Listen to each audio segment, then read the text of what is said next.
What if the so-called Dark Ages weren't as dark as the history books have painted them? What if beneath the dust of records filled with war, plague, and ruin, there shimmered a world lit by the glow of precious metals?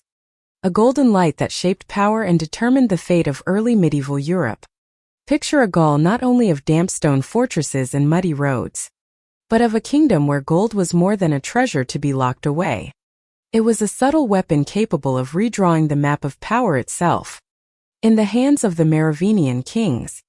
From gleaming Xantine solidus coins to tombs overflowing with gold-crowned regalia and jewel-studded weapons.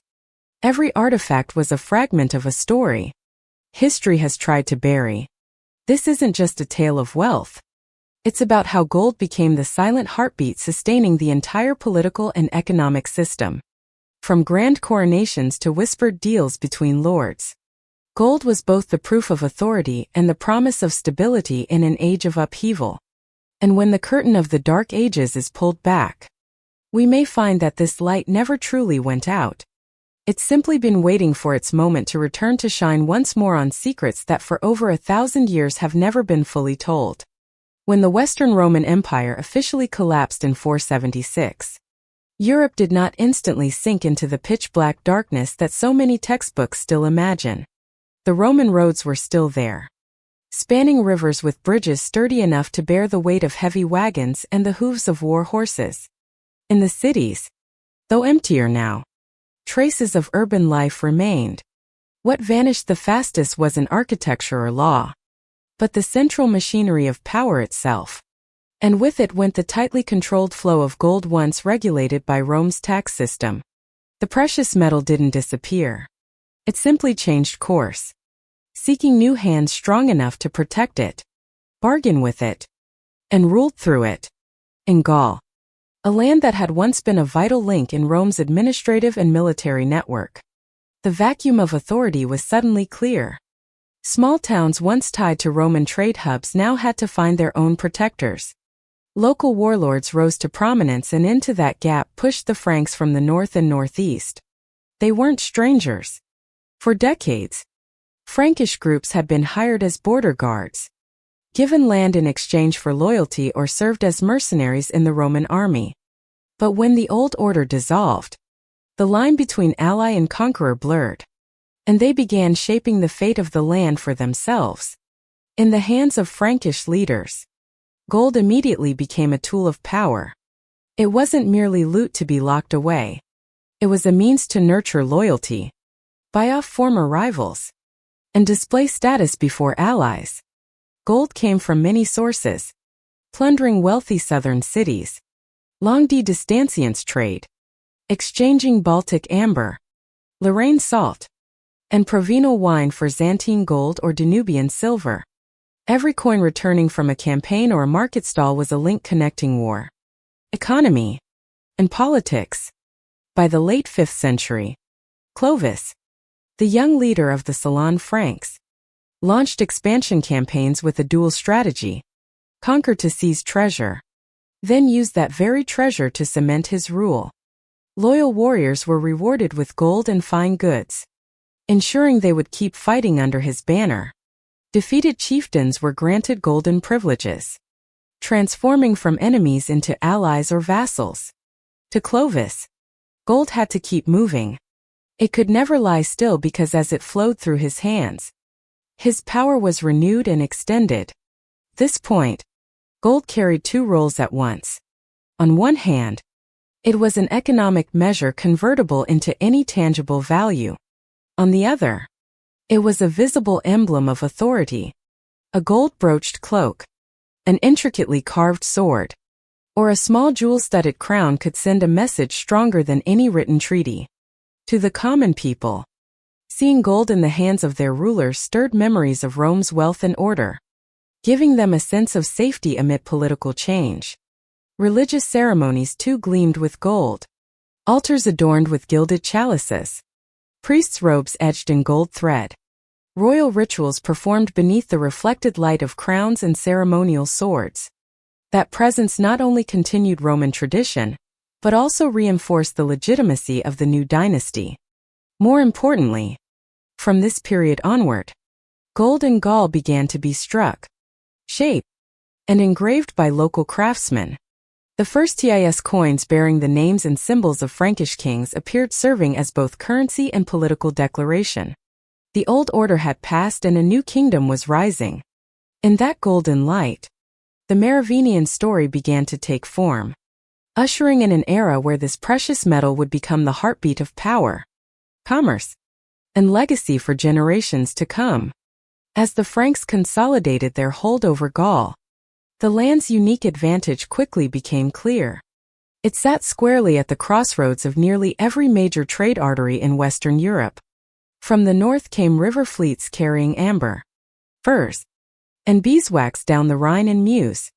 From the south, wine, olive oil, and Mediterranean pottery moved north along the old Roman roads. From the west, salt and dried fish from the Atlantic coast traveled deep inland. And from the east, Byzantine gold and Danubian silver followed the steps of merchants and envoys. Gaul was not merely a way station for goods. It possessed its own strategic resources. The salt mines of Lorraine, iron and lead from the Massy Central, and the fertile Seine and Luise River valleys feeding thousands of households. Though it lacked natural gold deposits, Gaul's position made it a hub for storing and redistributing precious metals. Under Rome, gold had flowed through here as part of the empire's economic bloodstream. Under the Franks, that current continued, now guided by a dynasty that knew how to direct it for its own gain. The combination of stable agriculture, rich mineral deposits, and prime trade routes gave Gaul an unusually resilient economy during what is often labeled Europe's chaotic age. Straddling the Latin south and the Germanic north, the Frankish crown became the gatekeeper for goods and gold moving across the continent. This role brought not only material wealth, but also political leverage. Anyone seeking trade, alliance, or simply peace had to pass through this gate. For the Merovingians, gold was more than currency. It was the language of diplomacy. A Lombard or Visigoth delegation arriving at court would be welcomed with ceremony and depart carrying freshly minted gold coins along with jeweled weapons or ornaments. Gifts that spoke of generosity but stamped the giver's authority.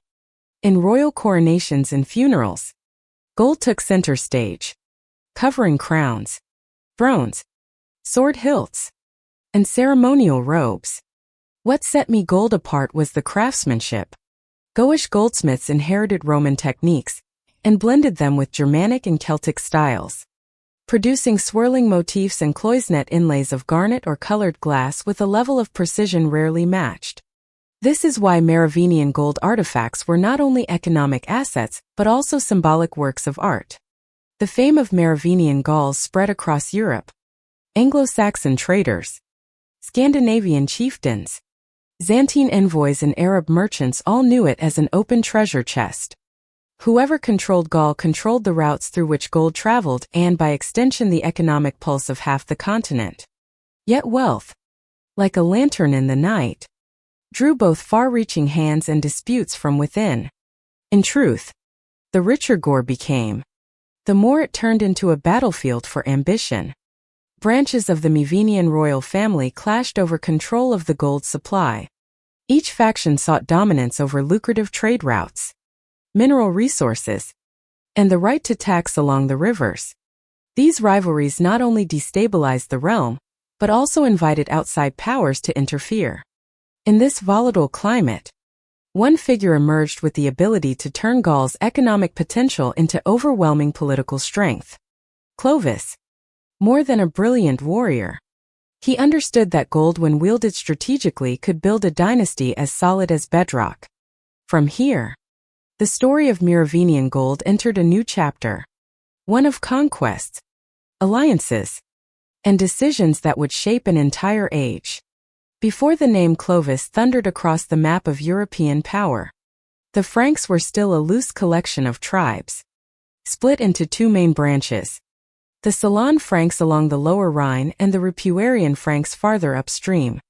Scattered along the great rivers of northern Gaul, they lived among the native population influenced by the remnants of Roman centers still clinging to life.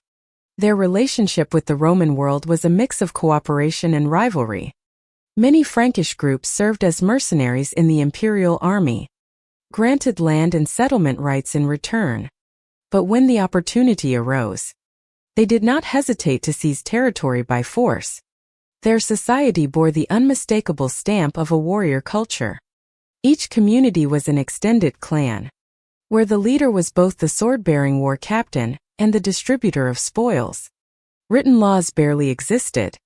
Power was measured in reputation, generosity, and the ability to safeguard wealth for one's followers. In such an environment, gold, especially Roman gold, was decisive. It kept warriors loyal, purchased better weapons, and forged strategic intertribal marriages. The Franks quickly recognized the advantage of their geography. They controlled key stretches of river where merchants from the North Sea had to pass to reach the deep interior of Gaul, collecting tolls, trading goods, and at times carrying out selective raids provided a steady stream of precious metals. Part of this gold, silver, and jewelry was immediately redistributed to maintain loyalty. The finest and most valuable pieces were reserved for important ceremonies: a chieftain's funeral, the heir's wedding, or a treaty sealing the promise of peace. Notably, even before a unified kingdom existed, the Franks had already developed a distinct aesthetic in gold work. The cloison technique, dividing the metal surface into tiny cells with thin gold strips, then inlaying gemstones or colored enamel, appeared early in artifacts from the 4th to 5th centuries. Many brooches, rings, and sword hilts were not merely decorative, but also statements of authority and tribal identity. Animal motifs such as hunting birds, horses, and wolves were carved in relief or set with stones, symbols of strength and the owner's destiny. Yet, it was this very fragmentation of power that proved their greatest weakness. Frankish groups often clashed, especially over control of lucrative trade routes or strategic mineral sources. Each leader ruled his own territory and followed his own authority. None had the stature to impose a common law. This left them vulnerable to larger powers such as the Visigoths in the south or the Byandians in the east. In this setting, the quiet longing for a figure who could unite the scattered branches became an unspoken desire among many warriors and nobles. Intertribal marriages, temporary pacts, and small-scale skirmishes unfolded like test runs for a greater unification. As political and religious upheavals from the Mediterranean reached Gaul, along with opportunities created by the weakening of rival powers, the stage was set for a new player. He was a young chieftain of the Salon branch, skilled in both warfare and the art of ruling through gold. He would not conquer by the sword alone, but use wealth to win allegiance, transforming gold from mere plunder into the very foundation of power. Clovis would achieve what previous generations had only dreamed of, uniting the Franks under a single banner and redefining the role of gold in a kingdom, not as a display of riches, but as the scaffolding for a new order built to endure for generations. When Clovis rose to power in the late 5th century, he inherited more than a fragmented territory and the title of chieftain. What he truly received was the strategic legacy that generations of Franks before him had patiently built.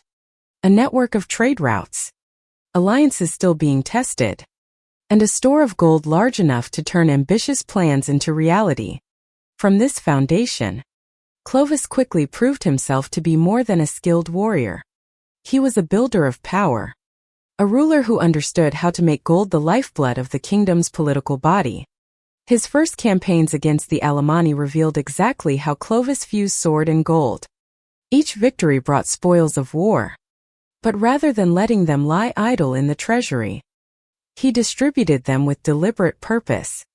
Loyal warriors were richly rewarded to secure their unwavering allegiance. Defeated leaders, if willing to submit, received gold and privileges, transforming them from enemies into vassals. Under Clovis, gold was never static wealth. It had to flow, and as it flowed, it carried the authority of the one who controlled it. The greatest political turning point came around 496 when Clovis converted to Catholicism. This was not merely a religious statement but a masterstroke of diplomacy. By placing himself under the spiritual patronage of the Church, a force rapidly growing in influence across Gaul, Clovis opened new channels of trade and strengthened his legitimacy among his people. Gold again played a central role. Lavish donations to the Church signaled piety, while serving as political investments, ensuring the clergy's support in forging close ties to the spiritual centers of power. His decisive victory over the Visigoths at Vuir in 507 made Clovis the ruler of nearly all Gaul. Treasure from the wealthy southern cities, including gold from the Visigothic royal hoard, poured into the Frankish treasury. Unlike many tribal chiefs who kept gold as personal property, Clovis set out to create a system of circulating coinage and precious goods inspired by Rome and Byzantium, yet marked by a distinct Merovingian identity. Gold coins bearing Clovis's image and symbols began to appear, functioning both as currency and declarations of sovereignty. They paid soldiers' wages, set the value of goods, and sealed trade agreements. In a Europe reshaping itself after Rome's collapse, issuing one's own coin was an unmistakable sign that the Frankish kingdom was an independent center of power. Clovis also knew that gold could etch his name into collective memory through tangible symbols. He commissioned finely crafted gold pieces for royal ceremonies, religious festivals, and commemorations of military victories. Beneath the candlelight of churches, gold reflected not only physical light, but the image of a king who was both warrior and nation builder. When Clovis died in 511, he left behind a vast kingdom and a clear principle of power. Gold was the tool that bound loyalty, shaped politics, and reinforced authority. Even though his sons divided the realm among themselves, that principle endured as a golden thread woven through the Merovingian dynasty. From here, the story entered a new phase, one in which gold was no longer merely the currency of conquest, but the standard of power itself, measured by stability and prestige, a legacy the Franks would inherit and expand in the century to come. By the 6th century, the Merovingian dynasty had inherited from Clovis not only a unified kingdom, but also a gold-based monetary foundation, a strategic choice that solidified their standing in a Europe still unsteady after the collapse of Rome. In an age where political stability was fragile at best, gold retained a lasting value and universal acceptance, becoming the shared language of both trade and diplomacy. The Merovingian kings understood that the strength of a currency lay in trust. Following the example of Rome and Byzantium, they maintained the weight and purity of their gold coins as a promise to both their subjects and foreign partners. Byzantine solidus, famed for its stability, served as the model. First, most of the gold in circulation was either imported solid or coins remitted from war booty. Over time, however, Merovingian mints began producing tremises, 1/3 of a solidus, bearing the names and symbols of Frankish kings, a move that both affirmed their sovereignty and upheld a dependable gold standard. Maintaining that standard was not just a technical decision made in the minting halls. It was a political statement. A gold coin that held its value year after year was proof that the dynasty was strong enough to guarantee and protect it. When a Lombard Visigoth or Arab merchant held a Merovingian gold piece, they knew they were dealing with a kingdom whose word could be trusted. That trust became a form of soft capital, extending the Merovingians' economic influence far beyond their political borders. But keeping that standard was a constant challenge. Gold supplies were unpredictable, dependent on long-distance trade, war plunder, and the recycling of precious objects. The Merovingian kings had to ensure that gold flowed into the kingdom faster than it flowed out, which meant aggressively expanding trade relations and securing treaties with regions rich in precious metals. Trade routes from Africa, the Mediterranean, and Eastern Europe had to be kept open to prevent supply disruptions. Each gold coin carried symbolic weight as well. On its face, the ruler's portrait or emblem was carefully engraved. often paired with a cross or a military symbol. In a society where most people were illiterate, coinage became one of the few visual mediums through which the king could speak to subjects he would never meet in person. The gold standard also reshaped the domestic economy. Pricing goods and collecting taxes in gold created a unified transaction system, reducing reliance on barter or local currencies made of silver and bronze. Major trade hubs, cities, and markets often grew up around mints or tax collection points, fueling the rise of a merchant and artisan class. Yet, this dependence on gold left the Merovingian economy vulnerable to sudden shocks. If war, raiding, or natural disaster disrupted supply lines, a shortage of gold would quickly impact prices, incomes, and political credibility. Merovingian rulers had to remain proactive, ready to expand territory or seek new alliances simply to keep the flow of gold uninterrupted.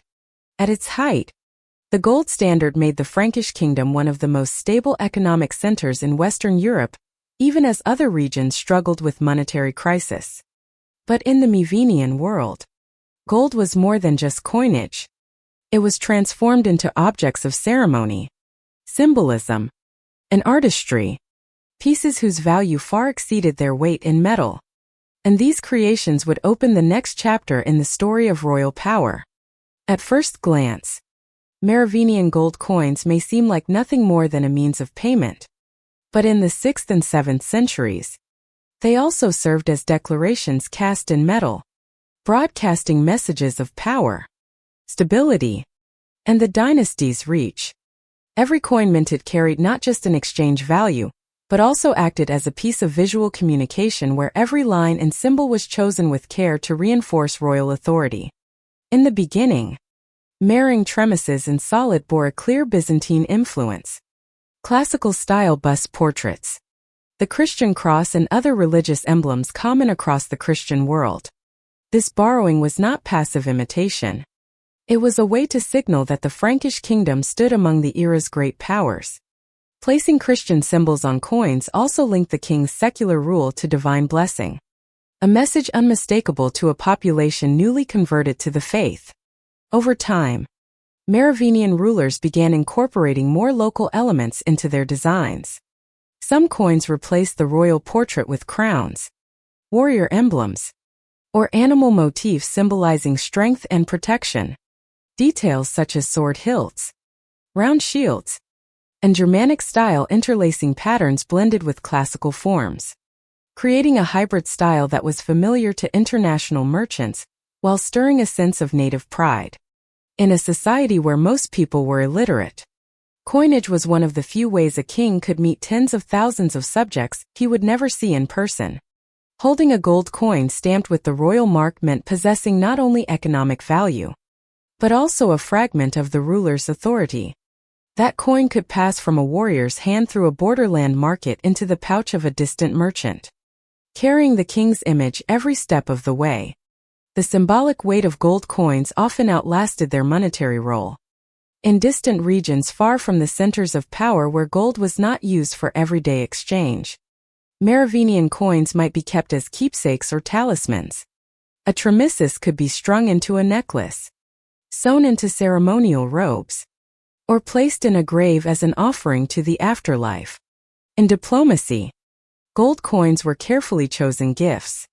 When envoys from the Lombards, Anglo-Saxons, or the Arab world arrived, presenting them with freshly struck, gleaming coins marked with unmistakable royal symbols was more than generosity. It was a way to carry the Merovingian image beyond the kingdom's borders. Each coin became a silent yet enduring ambassador. The consistent reputation of Merovingian coinage over successive reigns also helped sustain the gold standard described earlier. When design and weight remained stable, distant merchants needed only to recognize the familiar form to trust its value without weighing or testing each piece. But that very prestige brought a risk. Local chieftains or regional powers sometimes minted imitations copying Merovingian designs with slight alterations to assert their own authority. At its peak, Merovingian gold coinage was the fusion of material value, political prestige and visual messaging. It was both an economic tool and a propaganda channel, ensuring the royal image reached places where military force or administrative control could not. And once gold had established itself as a language of power, it would not stop at coinage. That golden light would spread to crowns, weapons, and ceremonial treasures, where worth was measured not just by metal weight, but by its power to etch royal authority deep into collective memory. If gold was the language of power in commerce and diplomacy, then in the royal ceremonies of the Merovingians, it was the most persuasive weapon of all, a light that made authority sacred and almost impossible to challenge. Coronations, funerals, and major diplomatic events. Gold was not merely lavish decoration. It was the halo that enveloped the entire ritual, turning every moment into a performance of both material grandeur and symbolic meaning. A Merovingian crown was unlike the heavy rigid coronets of later dynasties. It was often a supple of precious metal, sometimes set with gemstones or hung with fine gold chains that swayed with the king's movements, scattering light as he walked. Beneath the flicker of church candles, these details reflected more than light. They reflected a belief the king's power came from both earth and heaven, belonging to humanity, yet under divine protection. Royal attire was another golden proclamation. The robes of the king and queen were sewn from fabrics imported from Byzantium or Syria, embroidered with gold thread, and at times adorned with thin sheets of gold. When the king entered a cathedral or great hall, his entire figure seemed like a living mass of gold, surrounded by the echo of acclamations and the awe of the crowd. This was not mere luxury. It was a declaration that the dynasty could reach into the farthest trade networks and bring their golden light back to the heart of power. Even ceremonial weapons became gilded symbols. The king's sword was not simply a weapon of war, but a token of justice and sovereignty. Its hilt and scabbard were wrapped in gold, inlaid with gemstones, and carved with motifs of religious or legendary significance. When a general received such a sword from the king's hands, it was not just the granting of military authority, but the transfer of a portion of the crown's prestige sealed in the gleam of precious metal. In the religious sphere, gold appeared in royal gifts to the church. Chalices, relices, altar crosses, often made of solid gold or thickly gilded and set with jewels. These pieces displayed piety while reinforcing the bond between royal and ecclesiastical power. When a Merovingian king offered gold to the church, it was not only an act of devotion but a transaction of influence. The dynasty gave material light and the church answered with spiritual light and legitimacy. Even royal funerals were bathed in gold. The king's body was laid in a coffin alongside jewelry, gilded weapons, and personal ceremonial objects. Here, gold was not only a symbol of rank, but a promise that the king's power would continue to shine in memory and legend long after his body had turned to dust. Together, these elements formed a golden language far beyond the realm of currency or material wealth. It told the people that the king ruled not only through law and armies, but as the center of a cosmos arranged by earthly might and divine blessing. And this light did not remain confined to palace or cathedral. It traveled with envoys, merchants, and armies radiating across Europe. From here, Merovingian gold would begin another journey, not only adorning the throne, but forging golden roots that linked their power to the entire continent. The golden light of the Merovingians did not shine only in palaces and cathedrals. It spread along roads, rivers, and harbors, becoming the lifeblood of the kingdom. Every trade route and every shipment was a golden thread linking Gaul to the other centers of power in early medieval Europe. Gold did not merely flow outward. It returned as well, carrying back stories, alliances, and new spheres of influence. To the south, the Mediterranean was the grand gateway. Ships left the ports of Provence Marseilles Alice laden with salt, wine, furs and local goods and returned with luxury items from Byzantium and the Levant. On the homeward journey, Byzantine gold famed for its purity and prestige made its way into Gaul. enriching the treasuries of both royalty and nobility. At these ports, goods were not the only things exchanged. Political intelligence, diplomatic letters, and whispered promises of alliance traveled with them. The north opened onto another world, the North Sea and the Baltic, where Anglo-Saxon, Frisian, and Scandinavian traders brought amber, furs, honey, and beeswax to Barta. Here, gold was not just a means of payment, but a token of friendship. A northern chieftain might leave Gaul with a golden brooch or gemstone-studded necklace to take back to his tribe, a tangible seal of an alliance secured in precious metal. To the east, across the Rhine and through overland routes in Burgundy and Alemannia, gold flowed toward neighboring kingdoms and onto the Danube. This was the path linking Gaul to the commercial hubs of Italy, and even Constantinople itself. Merchant caravans, envoys and mercenaries traveling along this route carried not just goods but gifts. Among them Merovingian gold, prized for its fine design and reliable value. Equally important were the inland routes along the Lier Seine and Rhone, the backbone of domestic trade. Riverside towns became waypoints where gold changed hands from local merchants to long-distanciance traders. In this way, Merovingian coins reached not only the nobility but also the far-off markets of the countryside, bringing the king's image to places political authority had yet to touch. Controlling the golden routes meant controlling the heartbeat of both the economy and politics. The Merovingian kings understood this well, stationing guards at strategic points, tax posts, riverside fortresses, patrols protecting the caravans. Many of the most vital stretches were placed under direct royal oversight to ensure the flow of gold remained unbroken. Yet prosperity carried its own risks. Mediterranean pirates, northern highwaymen, and defiant local lords could all choke off a route. A single large-scale raid or the blockade of a port could rattle the royal treasury and shake merchants' confidence. For this reason, Merovingian policy was together three strands: diplomacy to keep relations strong, military force to safeguard the routes, and economic measures to maintain circulation. Through this balance, the Merovingian gold network served not only commerce but also the projection of power. Every coin that traveled hundreds of miles was a silent, enduring message. The Frankish dynasty was present wherever its gold reached. And once this current had been secured, Gaul entered an age of prosperity so remarkable that even foreign envoys would admit it was unmatched in Western Europe. As the 6th century gave way to the 7th, the gold network the Merovingians had patiently built reached its peak. Gaul now stood as the golden heart of Europe, drawing in precious metals from across the continent and pumping them outward through trade arteries strengthened by diplomacy, military protection, and legal control. The royal treasury swelled to a level that even foreign envoys openly acknowledged as unmatched in the West. In capitals such as Paris, Soissons, and Metz, the Merovingian court became a stage for displaying its wealth.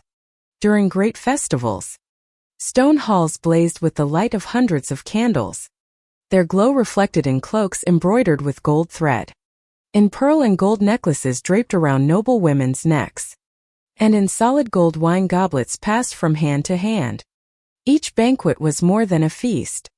It was a performance of power, with every object carefully chosen to send a message that this dynasty's wealth was so great nothing could shake it. The royal treasures went far beyond currency. Within the vaults of palaces and royal churches were massive jeweled crosses, gold-encased relic engraved with saints, exquisitely worked chalices and gifts from distant courts, Egyptian gold necklaces, Byzantine mosaics, and gold-embroidered silks from Persia. Each artifact carried a story in the memory of a military campaign, the mark of a treaty, or the proof of a successful political marriage. Even architecture bore the mark of gold.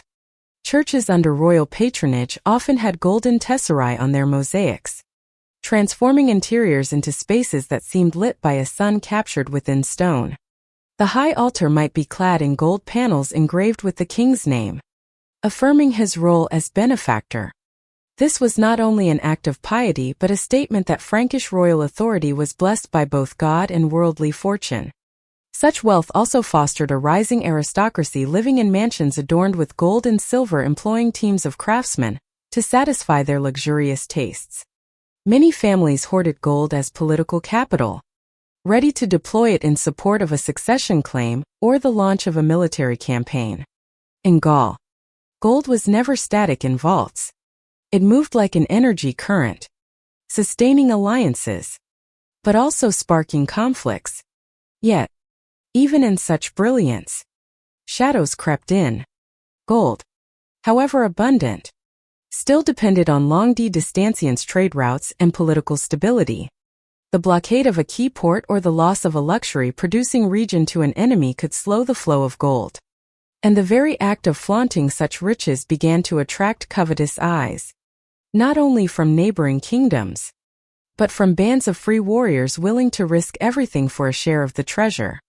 In the memory of contemporaries, this was the true golden age of the Merovingians, not because the land was entirely at peace, but because there was a sense that power and wealth had reached their zenith, a point where every ceremony, every building, and every alliance gleamed with gold. But as with every peak in history, the far side could only slope downward, and often the most dazzling treasures hide the greatest secrets. For when they vanish, buried or turned into legend, they open entirely new and mysterious chapters in the Merovingian story. Among all the tales of Merovingian treasures lost or faded into legend, there was one moment when the gold truly returned to the world. The discovery in 1653 of the tomb of Calderic, the father of Clovis in Tours in what is now Belgium. This find not only illuminated a period long buried under the dust of time, but also stood as vivid, tangible proof of the dynasty's power and wealth in its earliest days. The story began when a laborer accidentally struck a burial chamber deep beneath the ground. As torchlight pierced the darkness, the glint of metal immediately flashed back, revealing hundreds of gold and gemstone objects that had lain undisturbed for over 1,000 years. At the center were items bound to the king's identity: a gold-hilted sword, a gem-inlaid spearhead, and brilliant Clouisson bess. But what drew the most fascination was some 300 tiny golden bees crafted with astonishing precision, likely once sewn onto the king's cloak or crown, an ancient emblem tied to rebirth, strength, and royal authority. Alongside the gold lay numerous Santine solidi, proof of trade and diplomatic links stretching beyond Gaul even before Clovis's time. A gold signate ring inscribed with the words Childeridi Regis, King Childer, was irrefutable evidence of the tomb's owner. Other grave goods: a saddle, helmet, armor, embroidered riding boots, painted a portrait of Childer as both a Germanic war leader and a monarch shaped by Roman imperial tradition. The arrangement of these burial objects reflected a belief that gold served as a bridge between this world and the next. These treasures were not buried merely to display wealth, but to accompany the king, ensuring his continued authority and honor in the eternal realm. In the cold, damp silence of the tomb, the golden glow seemed to affirm that Merovingian power did not end with death. But the story of Childeri's tomb took a tragic turn. After excavation, most of the treasure was sent to Vienna as a diplomatic gift to the Holy Roman Emperor. Over a century later, in 1831, nearly all of it was stolen from the museum and thrown into the sand to erase the crime. Only a fraction was recovered, depriving historians of the chance to study the hoard in its entirety. The brightest moment of children's gold returning to the world was also the beginning of its transformation from reality into legend. Today, what survives? A few golden bees, the signate ring, fragments of weapons, is displayed in museums as fragile remnants of an entire legacy. They are not just archaeological artifacts. They are reminders that Merovingian gold was both brilliant and fleeting. And the tomb of Child, even in its incomplete state, remains a doorway to a larger question. If this was only one grave, then where are the other treasures? Those of Mayan kings and queens. And when will they finally be found? If the tomb of Childrich I proved that Merovingian gold could return to the light after more than 1,000 years. Then somewhere on the map of Europe, there are still royal graves whose secrets have never been revealed. Unlike dynasties that built monumental tombs as grand declarations to posterity, the Merovingians favored discreet burials, sometimes directly beside newly built churches, other times in secluded royal cemeteries. This discretion was not merely a matter of custom or religious practice, but also a protective measure. For gold and grave treasures were always targets for greedy hands. Contemporary records suggest that royal funerals were conducted with solemn ceremony, yet almost never disclose the precise location of the grave. Even Gregory of T., one of the most detailed chroniclers of Merovingian political life, mentions only vaguely the resting places of kings and queens. This may have been a deliberate choice to keep the information secret. Or perhaps it was oral knowledge closely guarded within a very limited circle. In the turbulent 6th and 7th centuries, with wars and succession disputes unfolding constantly, concealing a royal tomb was a way to protect both the remains and the treasures buried with them. Modern archaeological surveys in Soissons, Metz, Paris, and other regions suggest that beneath the floors of certain ancient churches still lie crypts that have never been excavated. Their architecture, building materials, and spatial arrangements align with royal burial traditions. Yet, most remain untouched, partly due to concerns over disturbing sacred sites, and partly because of the immense resources needed for large-scale excavation. Beyond archaeological clues, local legends have kept the mystery alive. In Lorraine, there is a tale of a Merovingian king buried with a golden chariot beneath the earth to continue his journey into the afterlife. In northern Burgundy, people speak of a queen interred in a gold-embroidered cloak with hundreds of gold coins scattered around her body. While these stories are impossible to verify, they fuel the possibility that some undiscovered graves may hold treasures equal to or even surpassing those of Kelderic's tomb. The loss of these burial sites is not only an archaeological gap, but a historical one. The discovery of an intact royal grave could yield vital clues about lineage, diplomatic relations, and even gold-working techniques never before recorded. DNA from the remains, inscriptions on grave goods, and the artistic style of artifacts could help answer questions that have lingered for centuries. And yet, silence may be their last line of defense. These tombs have survived millennia of war, looting, and religious upheaval. They are like sealed time capsules. And when opened, they would not only resolve long-standing mysteries, but might also raise new ones, perhaps even challenging our entire understanding of the Merovingian dynasty. That is precisely why they remain an inseparable part of the dynasty's golden legend. Treasures lying in stillness, waiting for the day they awaken. From the gaps archaeology has yet to fill, imagination and legend begin to weave themselves in, binding truth to fiction. Not every Merovingian treasure mentioned in historical records can be proven by surviving artifacts. Some of the most enduring stories live only in spoken word passed from one generation to the next, embroidered over time with details that grow ever more fantastical. In the Ardennes, they speak of King Dagobart's hoard hidden deep in a mysterious cave that opens only once every 100 years when the stars align with the moon. The entrance is guarded by figures clad in golden robes, neither living nor ghost. Anyone who tries to take the gold without being invited is said to vanish forever into the mountain, lost as if they had never existed. The tale has lured more than a few expeditions into the forest's depths, but all return only with hazy accounts and the haunted eyes of those who claim to have seen something they cannot fully describe.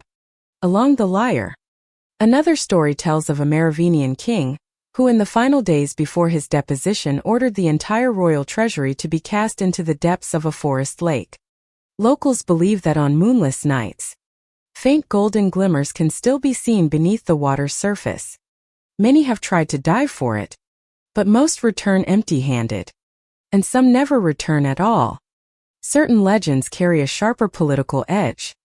One tells that when Merovingian power waned and the Carolingians began their rise, part of the royal treasure was spirited out of the capital by loyalists and hidden away in monasteries or secret underground vaults. This hoard, according to the tale, contained not only gold and jewels, but ancient documents, trade maps, and even sacred relics that could tip the balance of power if revealed. In this version, some portion of Merovingian gold may still rest in monastic archives guarded by centuries-old vows of silence. What's intriguing is that these stories are not confined to France or Belgium. In southern Germany and Lombardy, Italy, there are still whispers that Frankish gold traveled with military campaigns into these regions, and when defeat loomed was hastily buried to prevent it from falling into enemy hands. In some places, they claim such vaults were sealed with ancient mechanisms to open only when the true heir returns.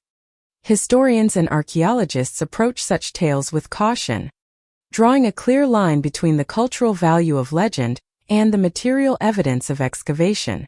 Yet, it is precisely the absence of definitive data that allows these stories to outlive dry factual accounts. In the public imagination, Merovingian gold is not just precious metal. It is a promise of a monumental discovery, the possibility that one day history might be rewritten by a chance find or a long-guarded secret finally unveiled. And it is at this threshold between fact and fable that the golden light of the Merovingians continues to shine in its own way. Not only in the artifacts displayed under museum lights, but in the minds of those who believe that somewhere buried deep in the earth or sealed behind an ancient door, a treasure still waits to return. If legend can keep the glow of Merovingian gold alive in the imagination, reality is far harsher. Some treasures did not drift into the misty realm of story, but into the hands of thieves, into the smelter's fire, or simply into the coffers of a new regime. And when that happened, history lost not only the precious objects themselves, but also the stories that once clung to them. The most famous loss remains the treasure of Chilrywis's tomb, as mentioned earlier, when nearly all the artifacts unearthed in the 17th century were stolen in 1831 and thrown into the Seine to erase the crime. This episode, though only a small slice of the Merovingian saga, stands as a symbol of a larger truth. Much of the dynasty's golden heritage has vanished in ways the future can never recover. But disappearance did not occur only in modern times. Even during the Merovingian era itself, every succession, war, or power struggle carried the risk of the royal treasure being scattered.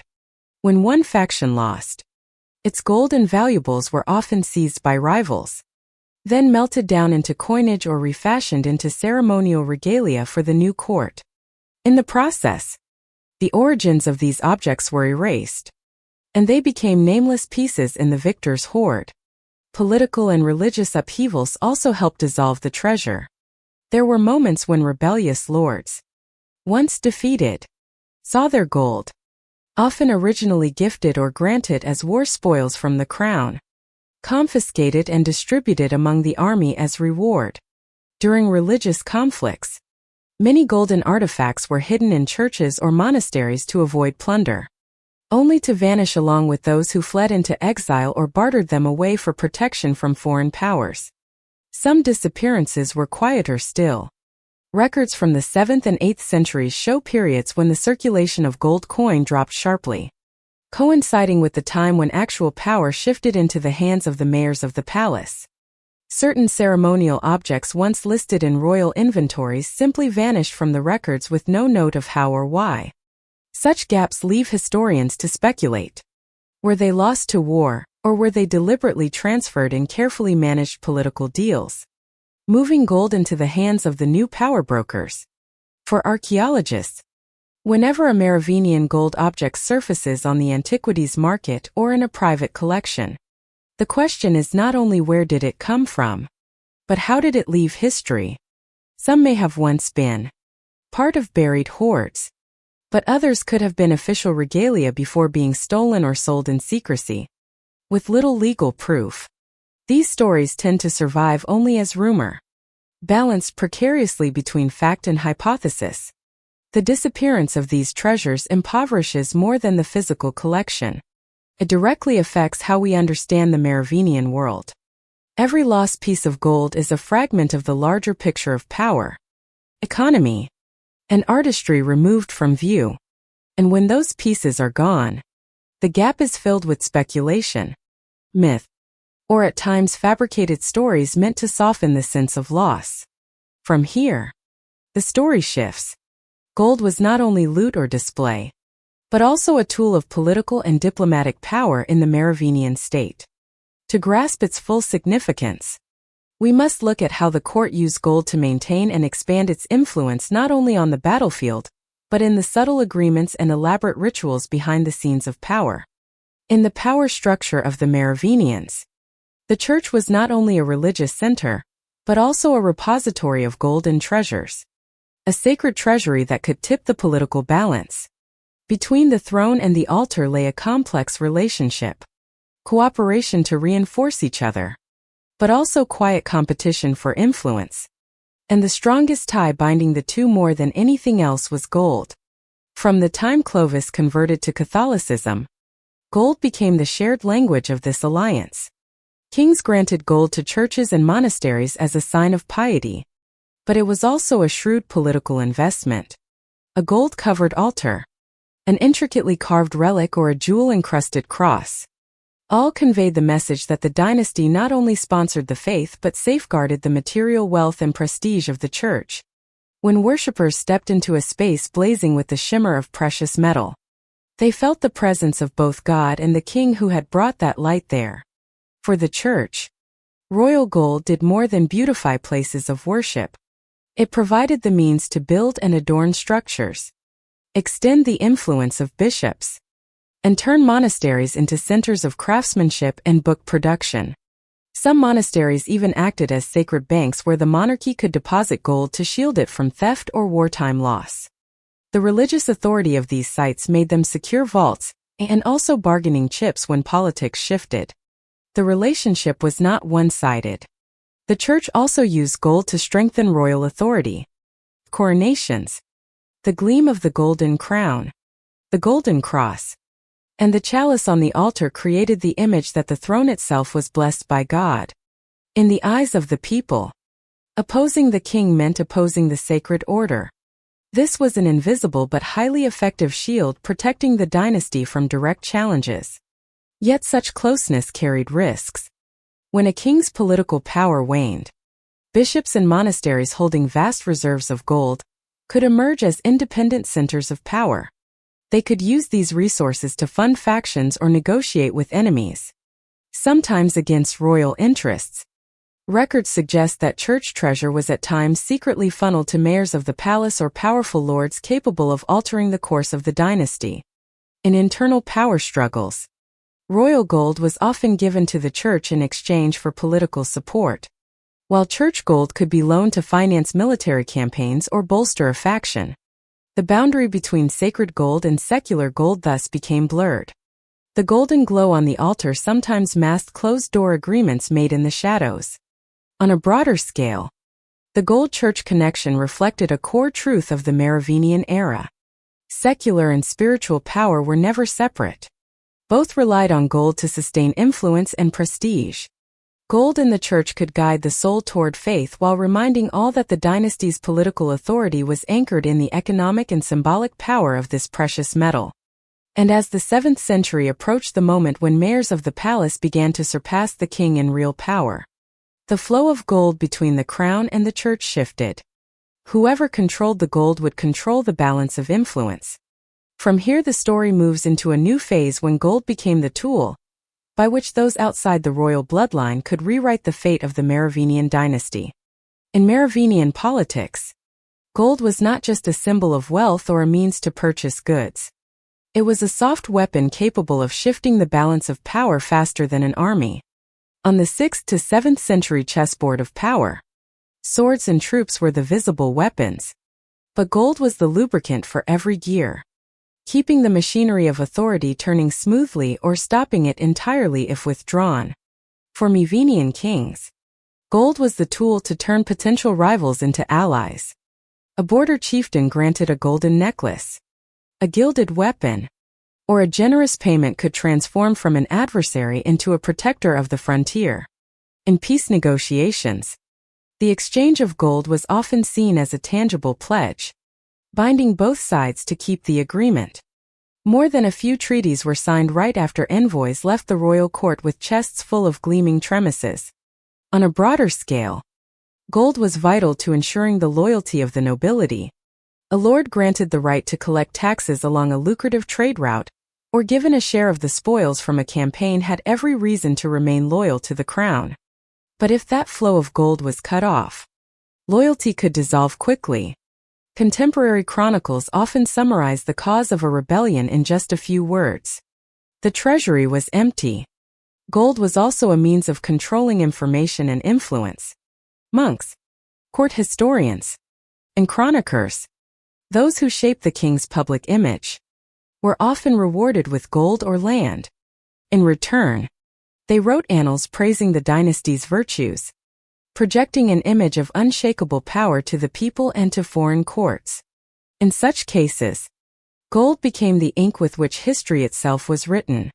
But this weapon was a double-edged sword. As the king's real authority waned, the mayors of the palace, major dices, learned to use gold to build networks of influence for themselves. By distributing gold directly to nobles or granting rights to lucrative revenues, figures such as Pippin of Hersel or Grimowald created a patronage system parallel to the monarchy. The balance began to tilt toward them, and the Merovingian throne gradually lost much of its actual power. Gold also seeped into the succession process. A prince with little claim to the throne could become king if he had enough gold to buy the support of nobles, the church, and the army. Conversely, a legitimate heir without gold might find it nearly impossible to hold on to the crown. This factor created many bloody disputes and tragedies, underscoring that in Merovingia true strength was measured by the ability to command the flow of precious metal. On the international stage, gold was a tool for maintaining temporary peace with neighboring powers. Sending gold to the Lombards, Avars, or certain Scandinavian tribes was not a sign of weakness, but a way to buy time, keeping the borders calm while consolidating internal strength. In the diplomacy of the era, gold could substitute for blood, at least until the balance of power shifted. From every angle, gold in Merovingian hands was never static property. It was a current of energy sustaining alliances, quelling conflicts, and at times stirring undercurrents that shook the throne itself. And when that current began to flow out of the king's grasp, it would find its way into other hands, those clever enough to use it to rewrite the rules of the entire kingdom. By the latter half of the 7th century, the golden current of the Merovingians no longer flowed solely between lords and the royal court. It began moving with increasing force among three axes of power: the crown, the church, and the mayors of the palace, men who managed the machinery of government, yet were growing ever more confident in acting as de facto rulers. In this game of power, gold was both the glue that could temporarily bind alliances and the blade that could sever them the moment interests shifted. Since the time of Clovis, gold had served as a bridge between the dynasty and the Catholic Church. The king endowed churches with gold-clad buildings and precious metal reliquaries, receiving in return the clergy's recognition and blessing. But as the mayors of the palace rose, they too realized that the road to supreme power did not lead only through the battlefield. It also passed by the altar. By pouring gold into strategic monasteries or gifting treasures to influential bishops, they gradually encroached on a realm once considered the royal prerogative. This forced the church into careful calculation. A monastery lavishly supported by a mayor would become his natural ally in a power struggle, even if such allegiance displeased the king. For bishops, gold was a means to construct new churches, expand diocese, and control and consolidate personal influence, and that gold could come from anyone willing to pay the price. The result was a shifting balance of religious power. In earlier times, the coronation ritual with the golden crown and gilded cross upon the altar symbolized the unity of throne and altar. Now such symbols could appear in ceremonies sponsored by the mayor of the palace, sending a pointed message. He too could claim legitimacy in the name of the faith. In many regions, gold was given not just for spiritual endorsement, but to secure direct control over the church's resources. A powerful mayor might fund the copying of sacred texts or the construction of chapels, with the unspoken condition that these institutions serve his political ends. For the royal house to maintain its position, Merovingian kings were forced to double their efforts and double their expenditures to keep the church within their orbit. This rivalry turned gold into the ultimate ballot in clerical decision-making. A bishop who received gold and privileges from both sides would weigh carefully which patron offered the longer-term advantage, rather than relying on traditional loyalties. And when gold became the deciding factor, the spiritual values the church claimed to uphold were inevitably drawn into the realm of pragmatic calculation. Viewed broadly, this was an era in which gold not only sustained the link between the secular and the sacred, but transformed that link into a contested arena. The crown and the mayors of the palace poured gold into the same system, each hoping to tip the balance their way. But in doing so both eroded the throne's image as the sole font of authority, and in the process cleared the path for those outside the royal bloodline to take one step closer to the ultimate goal, replacing the Merovingians in name as well as in fact.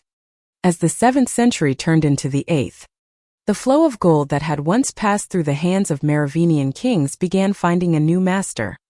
The mayors of the palace from the Pippinid family, the lineage history would later know as the Carolians.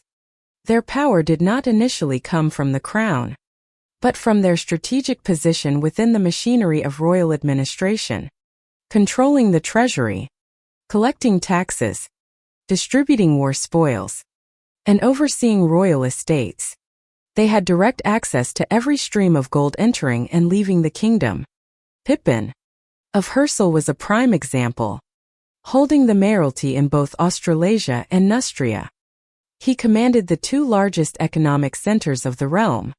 Pippin used gold as the glue binding his network of power, rewarding his armies generously, funding loyal nobles, endowing strategic monasteries, and gifting treasures to influential bishops. Every coin he gave away did more than secure loyalty. It chipped away pieces of influence from the Merovingian king. This shift unfolded quietly but persistently. At first the king's name still appeared on the distributions of gold, but the real supply and its route were determined by the mayor. When a noble received land, a monastery received a reliquary or a troop of soldiers was paid. Everyone knew whose hand had truly signed that check. Meanwhile, internal trade routes for gold were redirected toward Carolean-controlled territories. Eurasia, their patronized monasteries, and the lands of their closest allies. The key point was that the Carolingians did not simply hoard gold. They reinvested it in power, purchasing the finest war horses and weapons, employing skilled craftsmen, and maintaining a mobile, well-equipped army, ready to respond to any crisis. Meanwhile, the Merovingian kings relied more and more on ceremony to uphold their image, but lacked the economic resources to enforce genuine authority. The rise of Charles Martel, son of Pippin of Hersel, marked the tipping point. He used gold to sustain a force of elite cavalry, the very troops who won at Tours in 732, halting the advance of Muslim armies into Gaul. That victory not only secured his military reputation, but also established the Carolians as the true defenders of the realm, protectors in both military and economic terms. On the surface, the Merovingian king still wore the crown at ceremonies, but most of the gold on display had been sourced, prepared, and allocated by Carolean hands. Lavish banquets, military campaigns, and grand religious rituals all bore their imprint. Even if the official name attached to them was still the king's, the public gradually became accustomed to the reality that real power no longer resided on the throne, but in those who controlled the flow of gold behind it. To seize the gold was to hold the key to reshaping the structure of authority. Carolean patronage of monasteries was not only an act of piety, but a way to create economic political centers entirely within their control.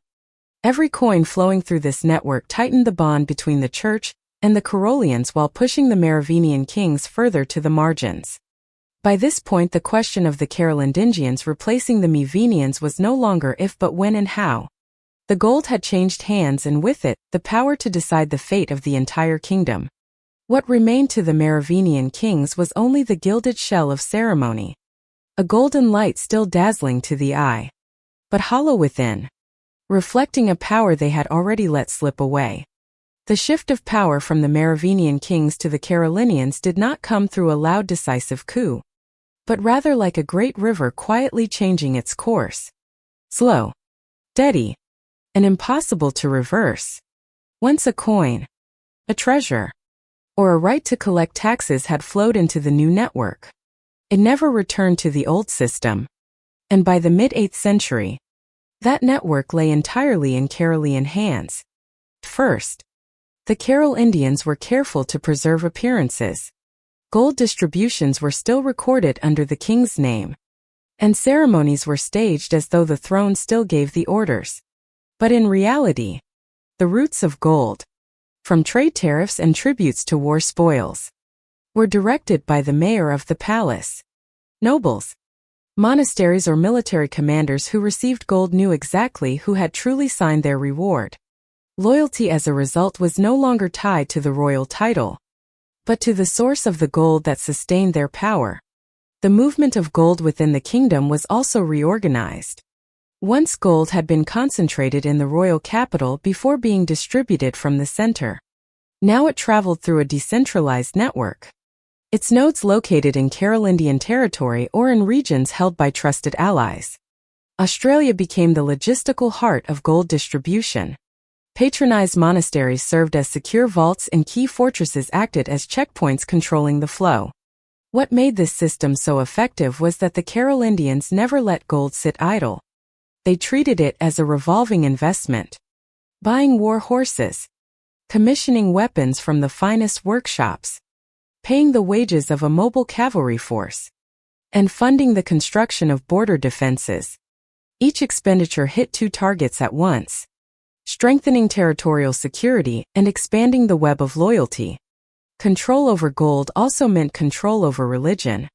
Monasteries and churches that had once received royal gold now lived off Carolingian patronage. When this supply became their lifeblood, the church found it difficult to turn its back on its true benefactors. Over time, the right to grant spiritual blessing, once the exclusive domain of the Merovingian crown, was shared, and then quietly acknowledged with the understanding that the Carolians were equally, if not more, deserving of authority. Meanwhile, the Merovingian kings were increasingly confined to ceremonial roles. They appeared at coronations, rode at the head of processions, attended banquets, but no longer decided the roots of gold, which meant they no longer decided the fate of the kingdom.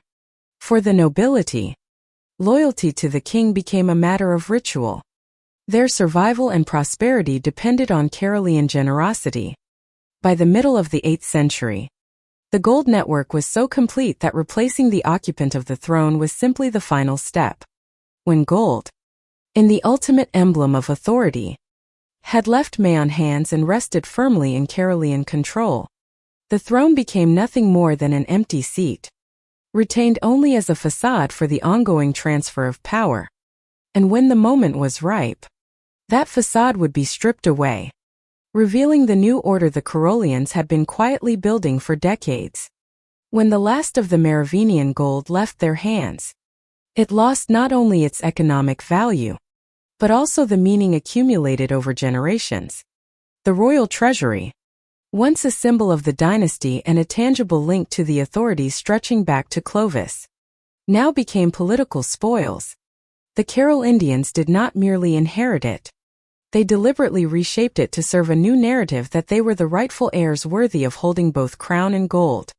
Many of the most symbolic treasures, the crown, ceremonial sword, golden cross, and cathedral ornaments, were not destroyed, but repurposed for ceremonies under the new regime. When they appeared, the story accompanying them had changed. The crown once worn by a Merovingian king was now presented as the crown of the Frankish kingdom in general, detached from any specific royal lineage. The sword that had once embodied Merovingian authority became a symbol of Carolingian victory over an era now portrayed as weak and outdated. Not all golden legacies kept their original form.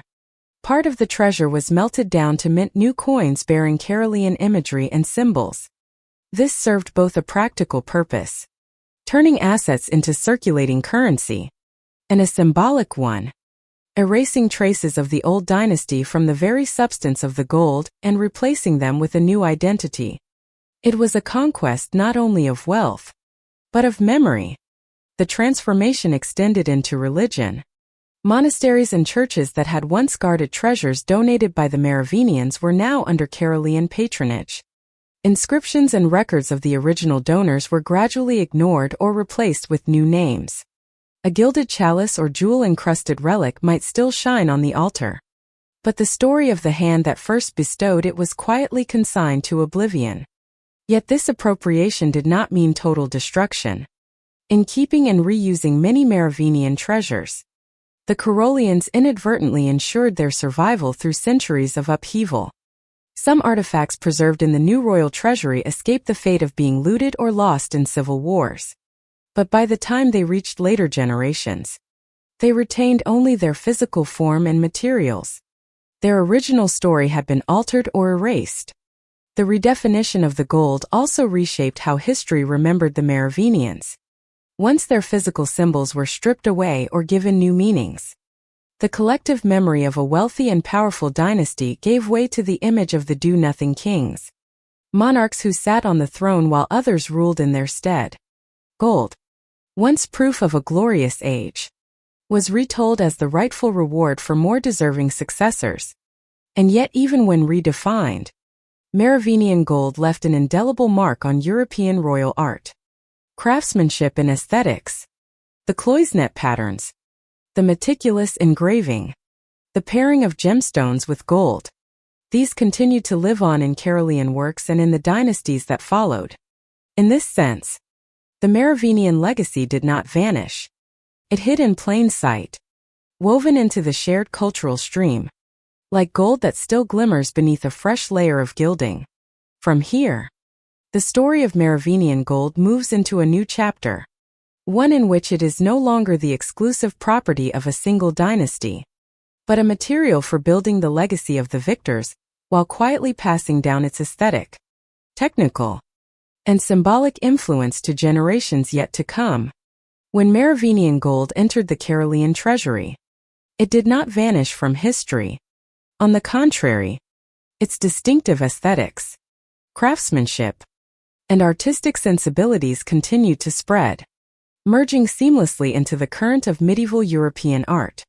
In the sculpture, jewelry, and ceremonial objects of later centuries, one can still trace the imprint of the Merovingian golden hand, like a quiet thread linking a forgotten past to a celebrated present. One of the most recognizable legacies was the cloison technique, the method of dividing a metal surface into small compartments with thin gold strips, then inlaying them with gemstones, colored enamel or glass. Under the Merovingians, cloison was not merely a decorative technique, but a symbolic language. Each animal motif, the hunting bird, the warhorse, the wolf, carried meanings of strength, protection, or authority. The Carolingians not only inherited this skill but refined it further, applying it to ceremonial weapons, crowns, crosses, and even the ornate covers of illuminated gospel books. The Merovingian color palette left an equally deep mark. Warm gold paired with garnet red, sapphire blue, and the cobalt blue of glass enamel. This contrast was not only visually striking, but also imbued with layered meaning. Red for power and sacrifice, blue for faith and eternity, all framed in gold as a symbol of divine radiance. Carolingian artisans preserved this palette, making it a signature of early medieval royal art. In jewelry, the Merovingian influence appeared in intricate detailing, rings, brooches, and necklaces with raised patterns. Gemstones set in solid continuous panels. Even as shapes evolved with changing fashion, the craftsmanship maintained its richness of surface detail and the careful balance between form and the reflected light of gold. Artifacts found in England, Italy, and Scandinavia, created decades or even a century after the fall of the Merovingians, still show a clear stylistic kinship, evidence of a far-reaching artistic exchange network.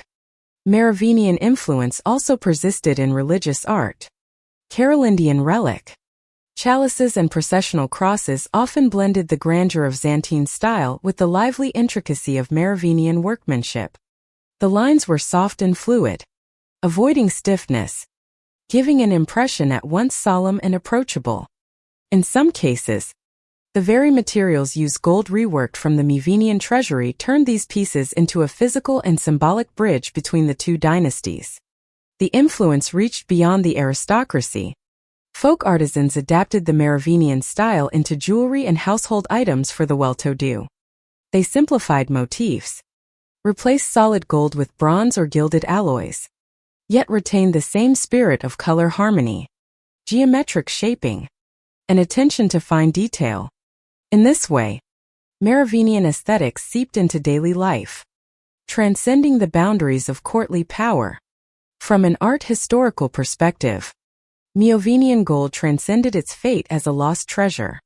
It became an aesthetic foundation for many of the medieval period's artistic achievements, living on in every carved line, every inlaid stone, and every golden reflection flickering under candle light. Even as the name Merovingian was pushed to the margins of official history, the hands and eyes of its craftsmen endured, speaking across centuries through works that long outlived the dynasty that created them. If Merovingian gold left a deep mark on royal and religious art, its impact on medieval European craftsmanship spread even further, like an underground current carrying techniques, aesthetics, and trade secrets from one generation to the next. This is not just the story of luxury items for kings and queens, but of the creation of an entire production infrastructure, a network of artisans and technical standards that reached across the continent. Under the Mayor of Indians, gold and gemstone working centers emerged in strategic locations: Paris, Metz, Soissons, Raz, and towns along major rivers. These workshops served not only the royal court but also local nobles, monasteries, and even foreign clients. Techniques such as cloisonne filigree, shaping designs from fine gold wires, repousse, hammering designs from the reverse side, and surface engraving were standardized and elevated to an art form. From there, these methods spread to England, Italy, and the Nordic world through trade, political marriages, and the migration of craftsmen. One of the most distinctive Merovingian traits was their treatment of gold as a flexible material. Rather than forming heavy solid masses, they combined gold with gemstones, colored glass, pearls, and enamel to create pieces that were light, intricate yet durable. This approach directly influenced Carolingian, Anglo-Saxon, and even Viking metal work, where artisans adopted this light touch, rich in detail without unnecessary weight, for jewelry and ceremonial objects. The training system for craftsmen was another vital legacy. Meve goldsmith workshops often operated in a structure that prefigured later guilds, master craftsmen, journeymen, and apprentices. Skills from alloying gold to achieve the desired hue to setting gemstones for optimal light reflection were passed on orally and through hands-on practice, forming a durable craft lineage. Thanks to this model, many Merovingian techniques survived wars, political upheavals, and dynastic change. Meve artisans also excelled in recycling and restoration. When an older gold object was damaged or went out of fashion, they could dismantle, melt, and repurpose the material without diminishing its value. This practice reflected a pragmatic mindset, but also created a continuous life cycle for gold, ensuring it was always in active service for political, ceremonial, or personal needs. It's one reason why many Carolingian and later artifacts still contain Merovingian details and motifs. They were literally fashioned from the gold of the previous age. Their influence also lay in connecting a global supply network. Gold from the Mediterranean, gemstones from India and Sri Lanka, pearls from the Red Sea, and glass enamel from Byzantium all converged in the same pieces. This required not only masterful craftsmanship, but also commercial and diplomatic skill to secure materials. As this model passed to later dynasties, it fostered one of Europe's earliest international craft styles, blending local aesthetics with exotic materials and foreign techniques. Viewed more broadly, the Merovingian craft legacy was not just about technique, but about mindset. Gold was not inert matter, but a medium for connecting people, lands, and power. From small workshops along the Seine or the Rhine, the seeds of this style and skill took root in distant regions, forming the foundation for the great flowering of precious metal art in Europe from the 9th to the 12th centuries. For this reason, when looking at a later royal crown or a great church cross, one can still glimpse the hand and eye of Merovingian artisans, those who turned gold into a shared language of power and beauty, ensuring their legacy would live on in every meticulous detail. Today, the treasures of the Merovingians no longer lie intact in secret tombs or royal treasuries, but are scattered across museums throughout Europe, each artifact a fragment of the once complete portrait of power.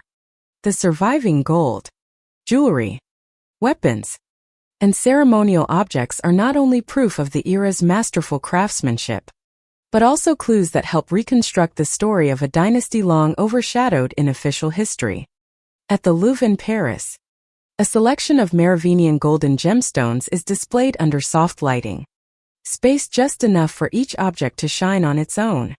Clitian brooches once fastened to noble cloaks or royal military attire still blaze with garnet red and sapphire blue after more than a millennium. Look closely and the tiny gold cells fit so tightly together that the joins are nearly invisible, a testament to workmanship that transcends time. The Royal Museum of Mariemont in Belgium holds a few surviving objects from the Tomb of Children, the rare remnants left after the 1831 theft. The gold ring engraved Children Regis remains intact, its lettering as sharp as if it had just left the goldsmith's hand. The famous golden bees associated with the tomb now number only a few dozen, yet arranged together, they still evoke the image of a ceremonial cloak once radiant in the light of ritual. At the Germanisches National Museum in Nuremberg and the British Museum in London, the Merovingian collections are small but highly curated, consisting mainly of jewelry and ceremonial weapons recovered from noble burials. Swords with gold and gem-encrusted hilts and scabbards, necklaces set with emeralds. These were not merely personal adornments, but declarations of status. Strikingly, many such finds come from regions far from the political core, revealing that Merovingian influence and exchange networks reached farther than often assumed.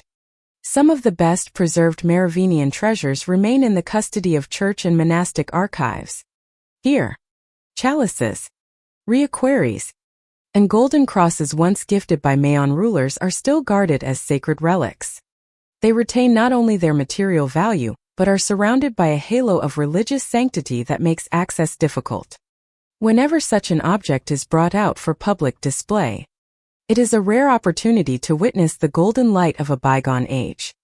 Yet the dispersal of Merovingian artifacts poses a challenge for research. With no single treasure hoard to study, historians and archaeologists must piece together information from many sources, comparing craftsmanship, analyzing metal alloys, cross-referencing styles to establish provenance. The process is like assembling a jigsaw puzzle in which several pieces are forever missing.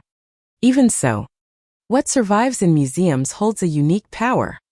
These objects are not mere display pieces, but silent witnesses to a time when gold was measured not only in economic value, but in power, faith, and artistry.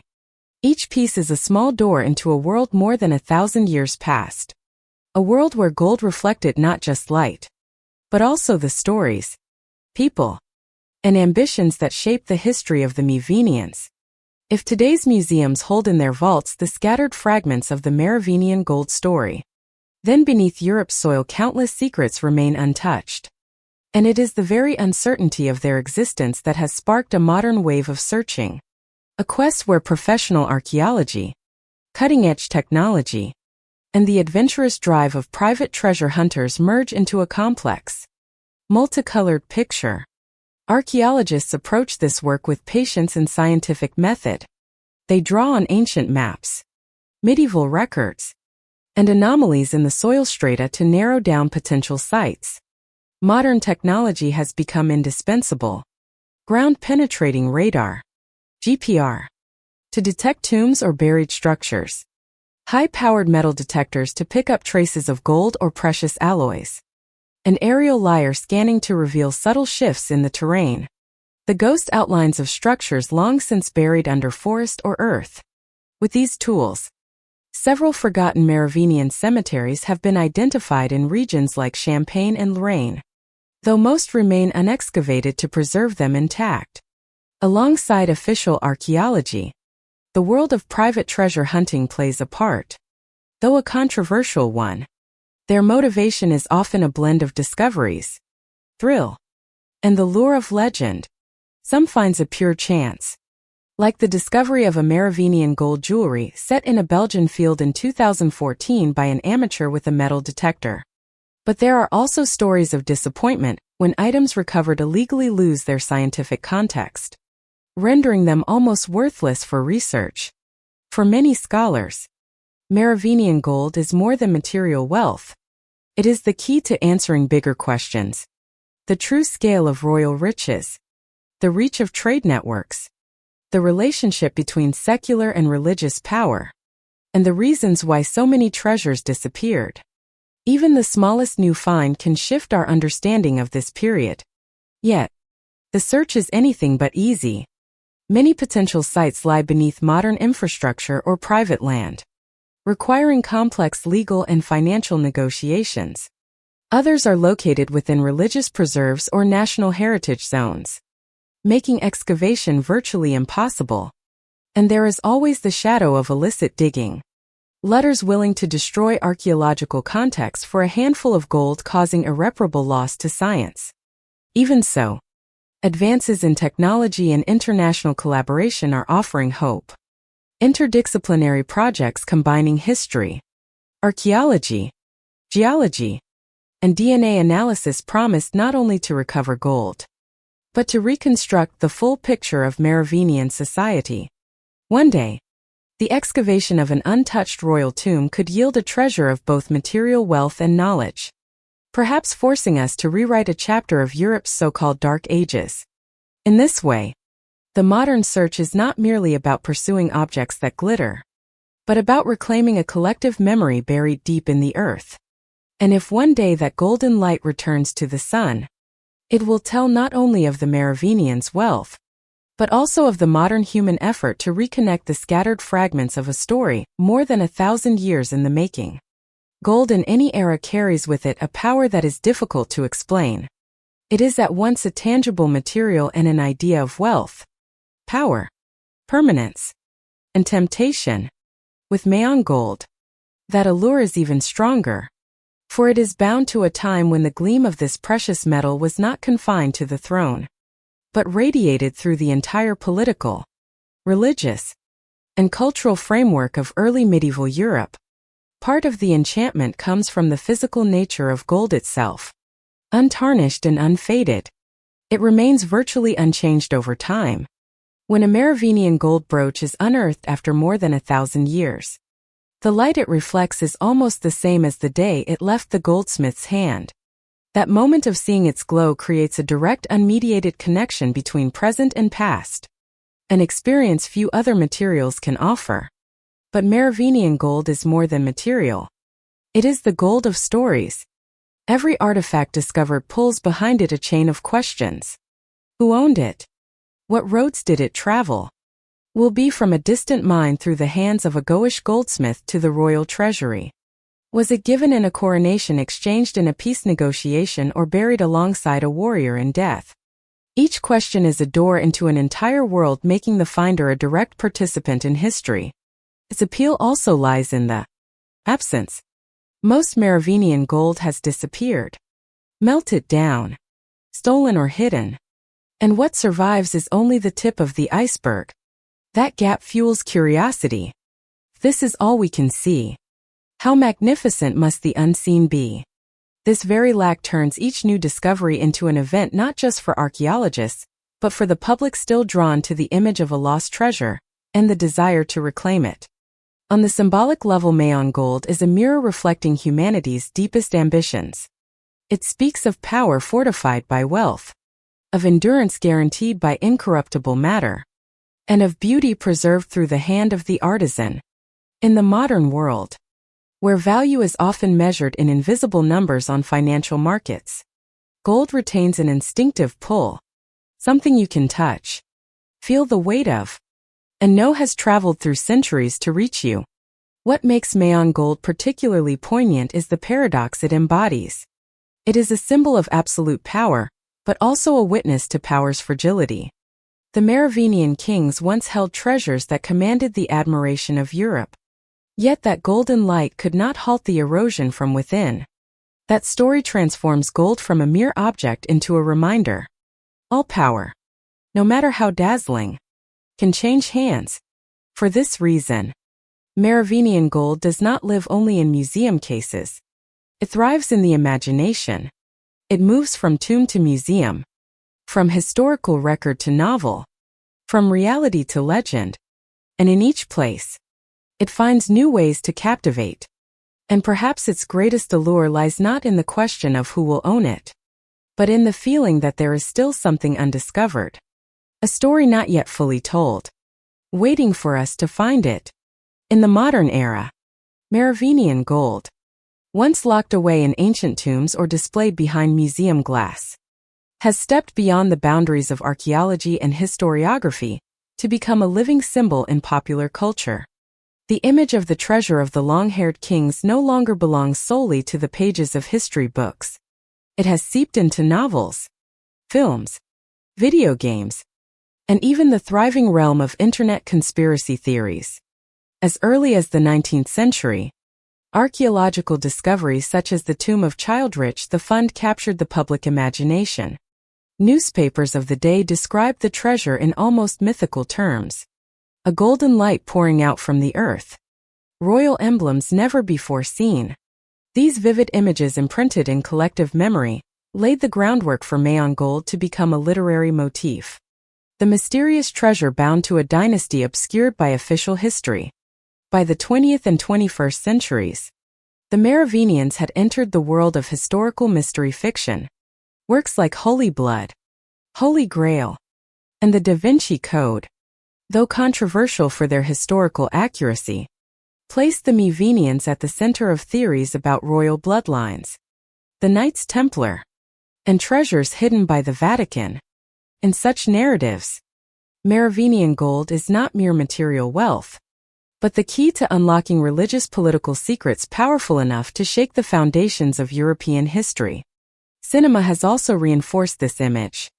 In historical dramas set in the early Middle Ages, golden treasure often appears as the ultimate prize. In fantasy films, props inspired by Cloyson work, Merovingian crowns or ceremonial swords are used to evoke a sense of both mystery and authority.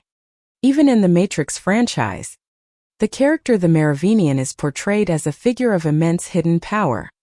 A direct metaphor for the idea of a dynasty both magnificent and concealed. The world of video games has been quick to tap this well of inspiration.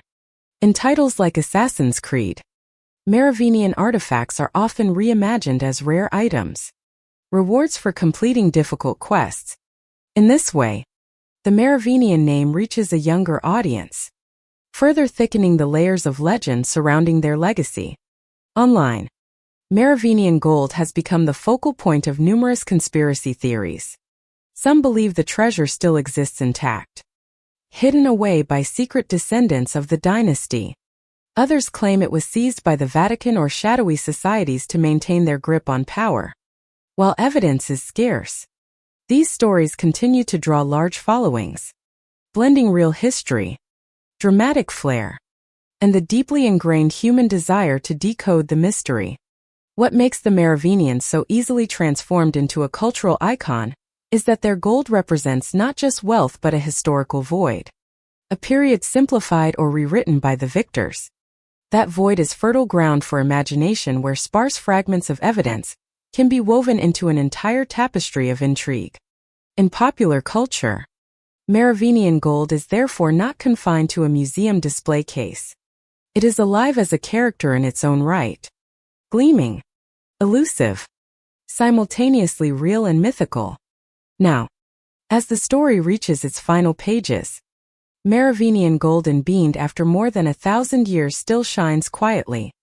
Its brilliance is not confined to treasures resting behind museum glass, or hidden beneath layers of earth that guard their secrets, but lives on in books, film frames, and the human imagination. That golden light reflects both glory and tragedy, both the strength and fragility of power, reminding us that every dynasty, no matter how radiant, is built on a foundation that time and human hands can shift. We have traced every thread of gold from the moment it flowed into Gaul, becoming the heartbeat of the Frankish economy, to when it turned into a political instrument on the chessboard of Europe and gleamed in royal ceremony. We have also seen it change hands, be redefined, and more than once vanish from humanity's grasp, sometimes leaving fragments of artifacts, sometimes only echoes preserved in legend. Woven between archaeological evidence is a network of myths, conspiracies, and crafted stories, making that golden light both real and unreal, both close and far away.